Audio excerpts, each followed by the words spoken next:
ইসির স্বচ্ছতা জবাবদিহিতা নিয়ে যখন আমরা কথা বলি, একই সাথে আমরা এটাও নিশ্চিত করতে চাই যে শুধু বিরোধিতা কিংবা অন্যেরটা চোখে আঙুল দিয়ে দেখে দেওয়া নয়, আমরা নিজেদের স্বচ্ছতা এবং জবাবদিহিতাটাও প্রমাণ করব একই সাথে।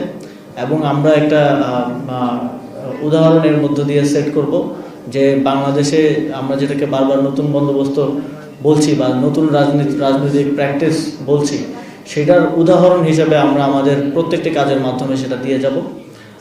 আপনারা দেখছেন যে আমাদের প্রার্থীরা ইতিমধ্যেই বিভিন্ন অভিনব এবং ক্রিয়েটিভ কায়দায় মাঠে কাজ করে যাচ্ছেন।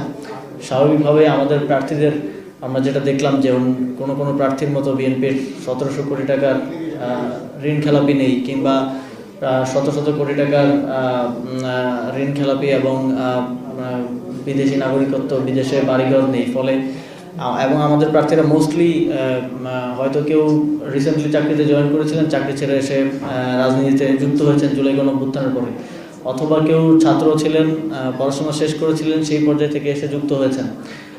এবং আপনারা আমাদের প্রার্থীদের যদি হলফনামাও দেখেন, সেখানেও দেখবেন যে খুব বেশি কোটিপতি বা খুব বেশি আগে থেকে সচ্ছল হাতে গোনা কয়েকজন ছাড়া আসলে নেই। ফলে আমাদের সাপোর্টটা আমরা মনে করি জনগণের থেকে আসবে এবং আমরা জনগণের জন্য কাজ করি।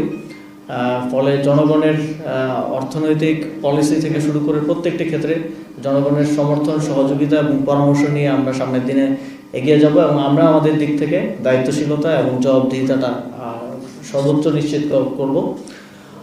এবং আমি আহ্বান করব বাংলাদেশের জনগণকে আপনাদের মাধ্যমে যে জাতীয় নাগরিক পার্টির যেই প্রার্থীকে আপনার পছন্দ হয় অথবা জাতীয় নাগরিক পার্টিকে আপনারা ডোনেট করুন এবং এই নির্বাচনী যে বৈতরণী সেটা পার হতে সহযোগিতা করুন। এবং আমরা আপনাদের অর্থে, আপনাদের সহযোগিতায়, আপনাদের সমর্থনে নির্বাচিত হলে জাতীয় নাগরিক পার্টির প্রার্থীরা আমরা সংসদে গিয়ে আপনাদের ভয়েসটাই রেজ করব। আমরা যদি অন্যান্য দলের মতো কোনো ব্যবসায়ীর অর্থে কিংবা কোনো ঋণ খেলাপির অর্থে নির্বাচিত হই, তাহলে আমরা সংসদে গিয়েও সেটাই প্র্যাকটিস করার সম্ভাবনা বেশি এবং সেই ব্যবসায়ীদেরই বেনিফিট দেওয়ার সম্ভাবনা বেশি। কিন্তু আমরা যদি আমরা মনে করি যে আমরা জনগণের সমর্থন নিয়ে, জনগণের সহযোগিতা নিয়ে সেখানে যেতে চাই এবং জনগণের প্রতি আমাদের একমাত্র দায়বদ্ধতা থাকুক, সেটা আমরা চাই।